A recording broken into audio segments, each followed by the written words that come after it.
Le Conseil des ministres a adopté, au titre du département en charge de l'industrie, du commerce et de l'artisanat, 3 rapports. Le premier rapport est relatif à l'adoption d'un décret portant dissolution de la maison de l'entreprise du Burkina Faso, structure associative, et le transfert de son patrimoine, de ses droits et obligations à l'État. Le deuxième rapport concerne l'adoption d'un décret relatif à la création d'un établissement public à caractère consulaire dénommé Maison de l'entreprise du Burkina Faso, auquel est subrogé le patrimoine, les droits et les obligations de l'entité dissoute. Et le troisième rapport est relatif à l'adoption des statuts particuliers de la nouvelle entité créée.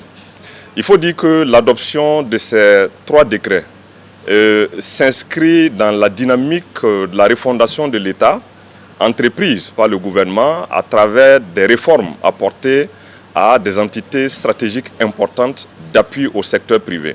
L'adoption de ces 3 décrets permettra également à la nouvelle entité de bien mener les missions à elle consignées, de bien clarifier son rôle et de lui permettre de recadrer les ressources à elle confiées dans l'accomplissement des missions à elle confiées, missions d'appui au secteur privé, mais missions aussi de soutien de l'administration publique dans le cadre de certaines de ses prestations.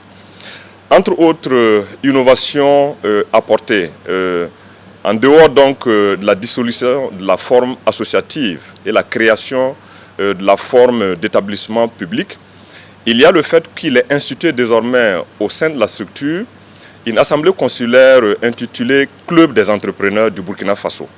Il s'agit d'une assemblée consultative et qui sera une sorte d'interface entre les entrepreneurs et l'État dans le cadre donc des échanges sur les sujets d'importance qui concernent donc les entrepreneurs du Burkina Faso. Il y a aussi l'instauration d'une assemblée générale et d'un conseil d'administration qui seront désormais les organes donc de gestion et de contrôle donc de la nouvelle entité, au sein desquels siégeront exclusivement des représentants de l'administration. Donc ces différents décrets adoptés vont permettre à la maison de l'entreprise de dérouler avec beaucoup plus de clarté ses missions du moment où son rôle et son ancrage institutionnel est désormais précisé. Le Conseil a validé les fiches synoptiques de 2 grands projets. Notamment le premier projet, c'est le projet qu'on appelle couramment Escabo, qui concerne effectivement la zone de Sikasso, Korogo et Bobo-Dioulasso. Et ce projet contient effectivement beaucoup de réalisations, plein de réalisations d'infrastructures routières, et notamment des pistes rurales, la construction des entrepôts pour les SONAGES et aussi la réalisation, surtout la réalisation d'un projet tant attendu, notamment la Nationale 11 et la première partie de la Nationale 11 qui concerne Bamfora, Sideradougou, Wo, qui fait 115 km.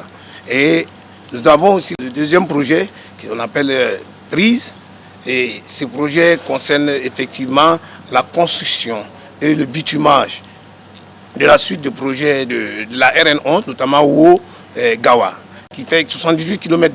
Et vous avez aussi la construction et le bitumage de la régionale 11, c'est-à-dire que Boussé-Cordier, qui fait environ 65 km. Notamment au niveau de ce projet, nous avons aussi une réhabilitation de la route Garango-Tenkoro. Et vous avez aussi la route nationale 29 qui concerne Norida, Giba, Manga, qui est un état vraiment de dégradation avancée et que nous devons réhabiliter. Ce sont ces grands projets que nous allons soumettre maintenant auprès des partenaires financiers.